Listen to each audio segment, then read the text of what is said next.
Joining us today will be John Graves, a Victory News contributor, and Tony Perkins will be here later on, the president of the Family Research Council. For what matters most to them. They've lost faith in government. This is a time to reestablish that faith. And the reason why they should have faith, because we're doing the right thing. It's a show of strength and a first step forward to restoring their faith. Not quite sure what American unity Joe Biden is talking about. Not one Republican voted in favor of the American Rescue Plan, and 2 Democrats even voted against it. Greg, back to you. Thank you, Mike. We were taking a little poll here, and Mike and John Graves, who I'm bringing in right now, and Tim and myself, and only one of us was in unity with the other. So, John, how do I define unity nowadays?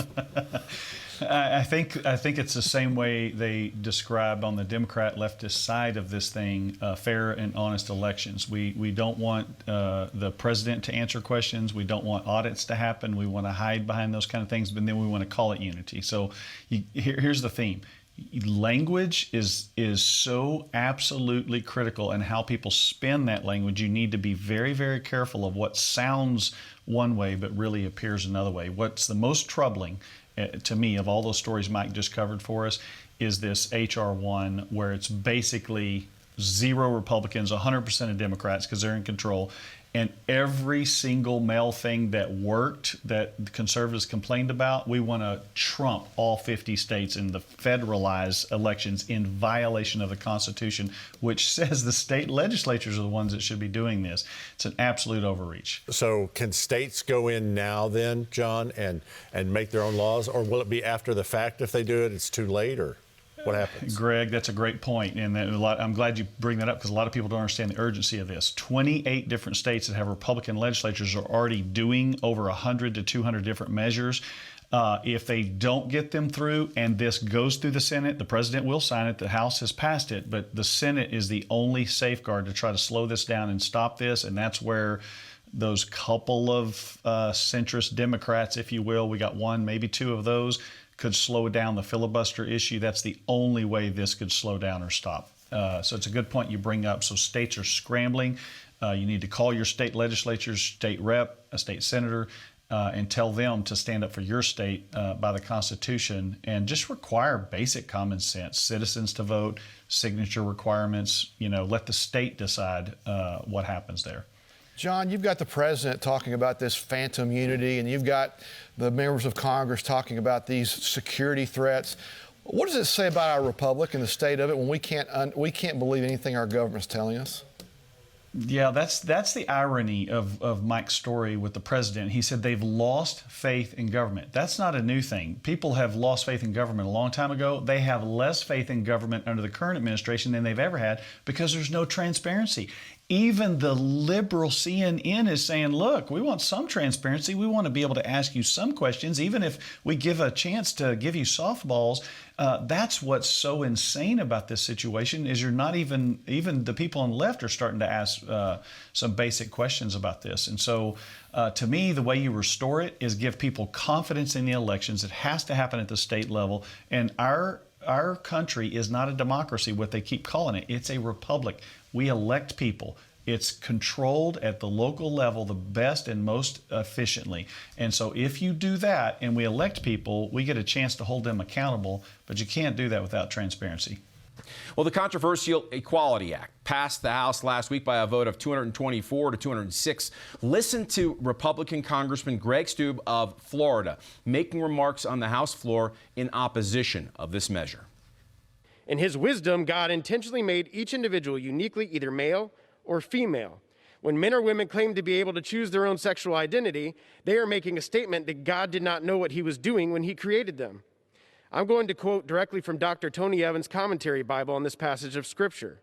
Men and women equally share in bearing the image of God, but he has designed them to be distinct from and complementary toward one another.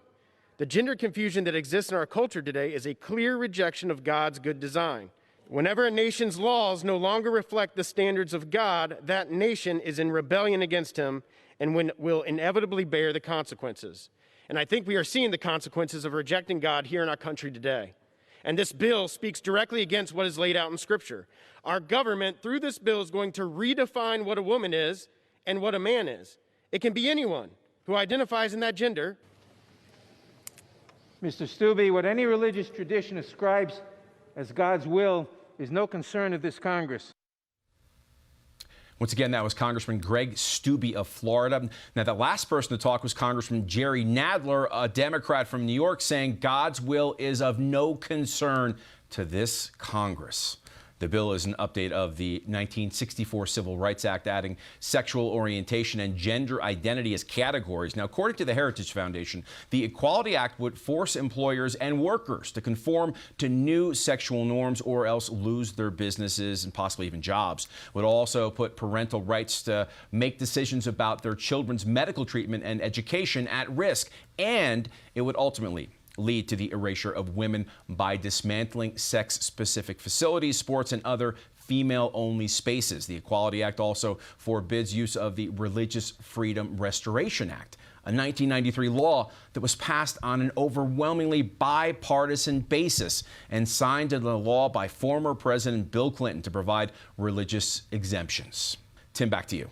All right, Mike, thank you very much. We are pleased right now to welcome to the program the president of the Family Research Council, Tony Perkins. Tony, welcome to the program. I want to get to you right away on this Equality Act. A lot of times, bills are wrapped in language that sound really, really good, but there's not very much good to them.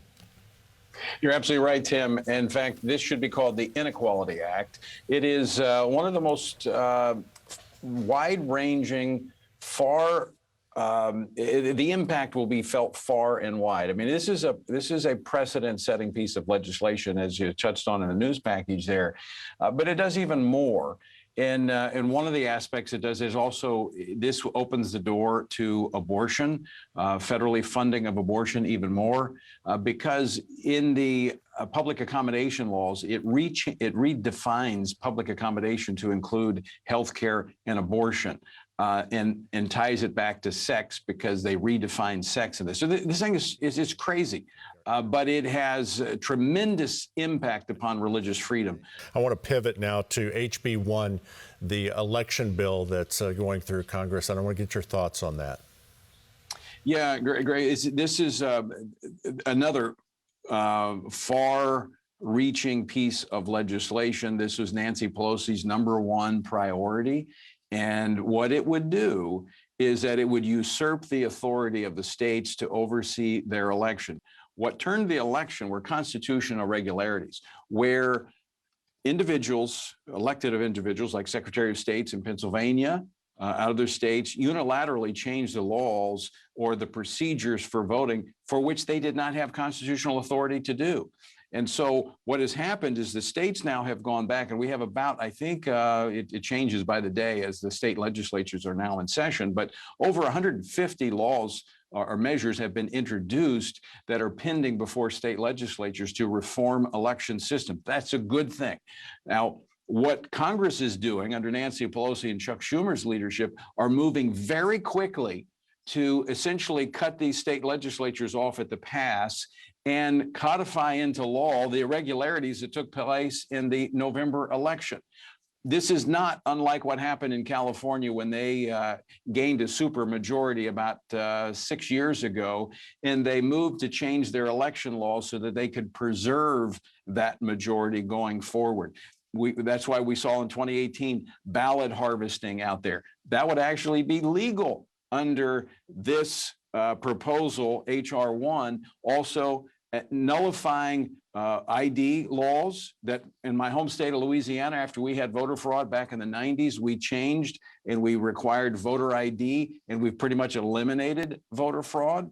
It also would no excuse absentee balloting. That's another place that is wrought for irregularities and fraud. So this is a horrible piece of legislation, all designed to try to preserve what the Democrats gained in the last election.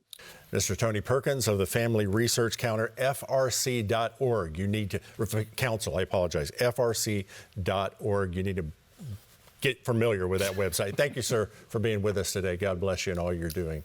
At the tip of the spear there. I appreciate it. John Graves, you got about 30 seconds here. What are your thoughts about today?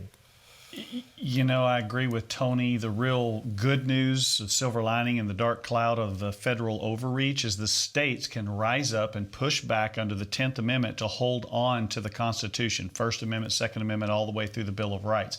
But the most powerful part of this segment to me is when Nadler, on the Democrat side, in response to Scripture, was truthful. God's will is of no concern to this Congress, and that should send chills